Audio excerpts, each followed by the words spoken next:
এই আঁচনিটো আবেদন কৰিলেই পইচা একাউণ্টত সোমাই যায় আপোনালোকেও এই 2 লাখ টকা পাবলৈ সক্ষম হ'ব কাৰণ নমস্কাৰ স্বাগতম জনাইছোঁ মোৰ অন্য এটা ভিডিঅ'লৈ মুখ্যমন্ত্ৰী আত্মনিৰ্ভৰশীল অসম অভিযান CMAAA কি কোনে আবেদন কৰিব পাৰে কেতিয়া পাৰিব আৰু কিমান টকা পায় এই আঁচনিটো এপ্লাই কৰিলে আপুনি যদি অসমৰ এজন যুৱক বা যুৱতী হয় আৰু নিজৰ এখন দোকান বা ব্যৱসায় dairy farm poultry farm computer centre বা অন্য যিকোনো আত্মনিয়োগমূলক ব্যৱসায় আৰম্ভ কৰাৰ সপোন দেখিছে তেন্তে আজিৰ এই ভিডিঅ'টো আপোনাৰ বাবে আজি মই আলোচনা কৰিম অসমৰ বহুত চৰ্চিত আঁচনি সেইটো হ'ল মুখ্যমন্ত্ৰী আত্মনিৰ্ভৰশীল অসম অভিযান অৰ্থাৎ CMAAAৰ বিষয়ে এই আঁচনিৰ জৰিয়তে চৰকাৰে আপোনাক কেনেকৈ 2 লাখ টকালৈকে আৰ্থিক সহায় কৰে কোনে আবেদন কৰিব পাৰিব কি নথিপত্ৰ লাগে অনলাইন আবেদন কেনেকৈ কৰিব লাগে আৰু আটাইতকৈ ডাঙৰ কথা ইয়াৰ পইচাটো কেতিয়া আৰু কেনেকৈ লাভ কৰিব বহুতে ভাবে যে এই আঁচনিটো আবেদন কৰিলেই পইচা একাউণ্টত সোমাই যায় কিন্তু বাস্তৱত এই আঁচনিটোৰ কিছুমান আপোনালোকৰ বিশেষ নিয়ম আছে যিবোৰ নাজানিলে আবেদন ৰিজেক্ট হোৱাৰ সম্ভাৱনা থাকে আৰু যোৱা বছৰ বহুতৰে ৰিজেক্ট হৈছে সেইবাবে ভিডিঅ'টো একেবাৰে সম্পূৰ্ণ শেষলৈকে চাই থাকিব কাৰণ মই আপোনালোকক সম্পূৰ্ণ তথ্য আজি সহজ ভাষাত বুজাই দিম আৰু মই কোৱা ধৰণে বা মই কৰা ধৰণে যদি আপোনালোকে এই কামবিলাক কৰে তেনেহ'লে আপোনালোকেও এই 2 লাখ টকা পাবলৈ সক্ষম হ'ব কাৰণ যোৱা বছৰ মই যিমানখিনি নিবনুৱাক এই আঁচনিটো এপ্লাই কৰি দিছিলোঁ তাৰে ভিতৰত গোটেইখিনি নিবনুৱাই এই আঁচনিটো পাবলৈ সক্ষম হৈছে কাৰণ অনলাইন কৰি থৈ দিলে আপোনালোকে এই আঁচনিটো নাপাব তাত বহুতো কথা থাকে যেনে বিজনেছ প্লেন ভালকৈ বনাব লাগিব প্ৰজেক্ট ৰিপৰ্ট ভালকৈ বনাব লাগিব আৰু আপোনাৰ চিভিল ভালে থাকিব লাগিব যদি চিভিল বেয়া থাকে কেনেকৈ ভাল কৰিব লাগিব কিমান দিন আগত ভাল কৰিব লাগিব এইবিলাক বহুত কথা আহি পৰে যিবোৰ কথা এই ভিডিঅ'ত কোৱাটো সম্ভৱ নহয় বহুত দীঘল হৈ যায় তাৰ বাবে মই আপোনালোকক পাৰ্ট হিচাপত এইবিলাক কৈ যাম আপোনালোকে ফলো কৰি যাব ভিডিঅ'টো যদি ভাল লাগে লাইক কৰি দিব আৰু যদি চেনেলটোলৈ প্ৰথমবাৰৰ কাৰণে আহিছে তেনেহ'লে মোৰ চেনেলটো আপোনালোকে ছাবস্ক্ৰাইব কৰিবলৈ নাপাহৰিব কাৰণ এনেকুৱা ধৰণৰ ইম্পৰ্টেণ্ট আৰু ইনফৰ্মেটিভ ভিডিঅ' মই আপোনালোকৰ কাৰণে সদায় লৈ আহোঁ আৰু ভিডিঅ'টো আৰম্ভ কৰাৰ আগত এটা সৰু অনুৰোধ যদি আপোনালোকে আমাৰ হোৱাটছআপ চেনেলটো এতিয়ালৈকে জইন কৰা নাই তেনেহ'লে ডেছক্ৰিপশ্যনত লিংক দিয়া আছে তাত গৈ আপোনালোকে জইন কৰি লওক কাৰণ সৰু সুৰা চৰকাৰী খবৰ আৰু আঁচনি ৰিলেটেড আপডেট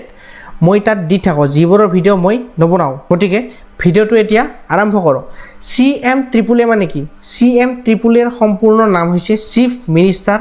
আত্মনিৰ্ভৰশীল অসম আঁচনি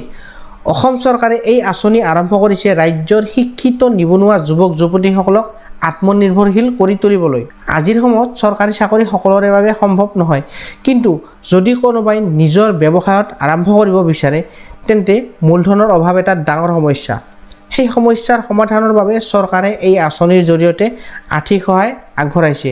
ইয়াৰ মূল উদ্দেশ্য হৈছে আত্মনিয়োগ সৃষ্টি কৰা নিবনুৱাত্ব হ্ৰাস কৰা নতুন উদ্যোগ গঢ়ি তোলা অসমৰ অৰ্থনীতি শক্তিশালী কৰা কিন্তু কিমান টকা পোৱা যায় এই আঁচনিটোত এতিয়া আহক আটাইতকৈ গুৰুত্বপূৰ্ণ বিষয়লৈ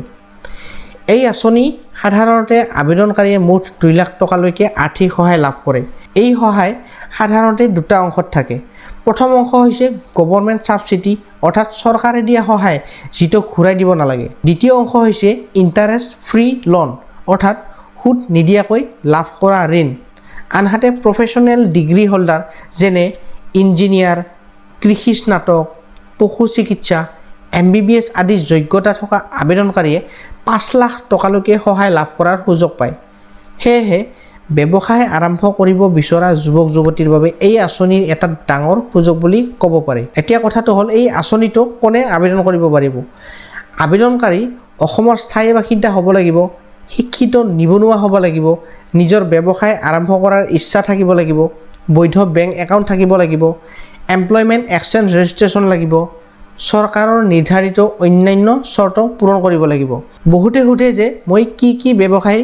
আৰম্ভ কৰিব পাৰিম এই আঁচনিটোৰ জৰিয়তে এতিয়া মই আপোনালোকক কৈ আছোঁ যেনে ধৰক আপোনালোকৰ গ্ৰচাৰী দোকান মানে গেলামাল দোকান দিব পাৰিব এই আঁচনিৰ আণ্ডাৰত আপোনালোকে মোবাইল ৰিপেয়াৰিং দিব পাৰিব কম্পিউটাৰ চেণ্টাৰ দিব পাৰিব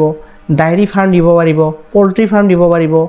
মাছ পালন কৰিব পাৰিব যদি আপোনালোকৰ পুখুৰী আছে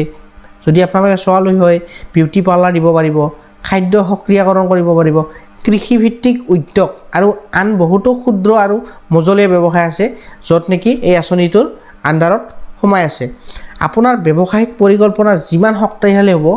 অনুমোদন পোৱাৰ সম্ভাৱনাও সিমান বেছি এতিয়া এই আঁচনি এপ্লাই কৰিলে কি কি নথিপত্ৰ লাগিব এতিয়া হওক ডকুমেণ্টৰ বিষয়লৈ সাধাৰণতে আবেদনৰ সময়ত প্ৰয়োজন হ'ব Aadhaar card PAN card voter card বা ঠিকনাৰ প্ৰমাণপত্ৰ শিক্ষাগত যোগ্যতাৰ প্ৰমাণপত্ৰ শিক্ষাগত যোগ্যতাৰ প্ৰমাণ হিচাপে আপুনি মেট্ৰিক পাছ চাৰ্টিফিকেট দিব পাৰে যদি আপোনালোকে হায়াৰ ছেকেণ্ডাৰী পাছ কৰিছে হায়াৰ ছেকেণ্ডাৰী দিব পাৰে তাৰপিছত লাগিব আপোনালোকৰ bank passbook passport photo mobile number email ID যদি আছে ভাল নহ'লেও কথা নাই তাৰপিছত লাগিব এমপ্লয়মেণ্ট এক্সচেঞ্জ কাৰ্ড মানে আপোনালোকৰ যিটো আপোনালোকৰ কোৱালিফিকেশ্যন সেই কোৱালিফিকেশ্যন চৰকাৰৰ তাত আপোনালোকে ৰেজিষ্ট্ৰেশ্যন কৰিব লাগে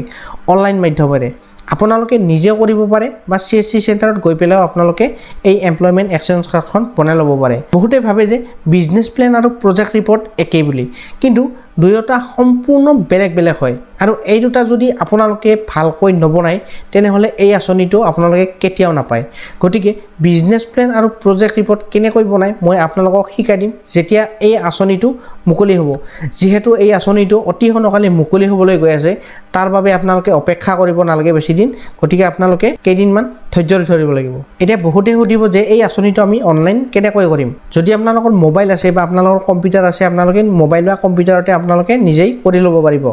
এতিয়া আবেদন কেনেকৈ কৰিব প্ৰথমতে অফিচিয়েল পৰ্টেলত গৈ আপোনালোকে ৰেজিষ্ট্ৰেশ্যন কৰিব লাগিব আপোনালোকে গুগল ক্ৰমত গৈ CMAAA লিখি দিলেই অফিচিয়েল পেজ ওপেন হৈ যাব তাৰপিছত ৰেজিষ্ট্ৰেশ্যন কৰি পেলাই OTP ভেৰিফিকেশ্যন সম্পূৰ্ণ কৰিব লাগিব তাৰপিছত নিজৰ ব্যক্তিগত তথ্য শিক্ষাগত তথ্য আৰু ব্যৱসায়ৰ তথ্য পূৰণ কৰিব লাগিব ইয়াৰ পিছত প্ৰয়োজনীয় নথি আপলোড কৰিব লাগিব সকলো তথ্য ভালদৰে পৰীক্ষা কৰি ফৰ্মখন সাবমিট কৰিব লাগিব সাবমিট কৰাৰ পিছত একনলেজমেণ্ট স্লিপ ডাউনলোড হৈ যাব আবেদন কৰাৰ আগত আপোনালোকে কি ভুল নকৰিব সেইকেইটা মই আপোনালোকক এতিয়া কৈ আছোঁ ভুল নথিপত্ৰ আপলোড কৰিব নালাগিব আপোনালোকে ভুল মোবাইল নম্বৰ নিদিব আপোনালোকক যেতিয়া এইটো এপ্ৰুভ হ'ব তাৰপিছত আপোনালোকক ফোন কৰিব অসম্পূৰ্ণ ফৰ্ম জমা নিব আপোনালোকে ফৰ্মখন ভালকৈ ফিল আপ নকৰাকৈ এতিয়াও সাবমিট নকৰিব বিজনেছ প্লেন যদি আপোনালোকে লিখি নিদিয়ে তথাপিও আপোনালোকৰ এইটো আঁচনি ৰিজেক্ট হ'ব এমপ্লয়মেণ্ট এক্সচেঞ্জ ৰেজিষ্ট্ৰেশ্যন কাৰ্ড যদি নাই আপোনালোকে তথাপিও আপোনালোকে এইটো সাবমিট নকৰিব তো এইখিনি আছিল এইখিনি যদি আপোনালোকৰ ডকুমেণ্ট থাকে বা এইখিনি যদি আপোনালোকৰ নথিপত্ৰ থাকে আপোনালোকে এইটো আঁচনি এপ্লাই কৰিব পাৰিব আৰু এইটো এপ্লাই কৰাৰ পিছত আপোনালোকে এইটো পোৱাৰ সম্ভাৱনা বহুত বেছি থাকে কাৰণ যিহেতু এইটো আঁচনি নিবনুৱাসকলৰ বাবে হয় মই নিজে যোৱা বছৰ পাইছিলোঁ আৰু মই যিখিনি নিবনুৱাক যোৱা বছৰ এপ্লাই কৰি দিছিলোঁ গোটেইখিনি নিবনুৱাই পাবলৈ সক্ষম হৈছে গতিকে আজিৰ ভিডিঅ'টো এইখিনি আছিল যদি ভিডিঅ'টো ভাল লাগিল তেনেহ'লে ভিডিঅ'টো লাইক কৰি দিব আৰু যদি চেনেলটোলৈ প্ৰথমবাৰৰ কাৰণে আহিছে তেনেহ'লে মোৰ চেনেলটো আপোনালোকে ছাবস্ক্ৰাইব কৰিবলৈ নাপাহৰিব কাৰণ এনেকুৱা ধৰণৰ ইম্পৰ্টেণ্ট আৰু ইনফৰ্মেটিভ ভিডিঅ' মই আপোনালোকৰ কাৰণে সদায় লৈ আহোঁ আজিলৈ ধন্যবাদ লগ পাম নেক্সট ভিডিঅ'ত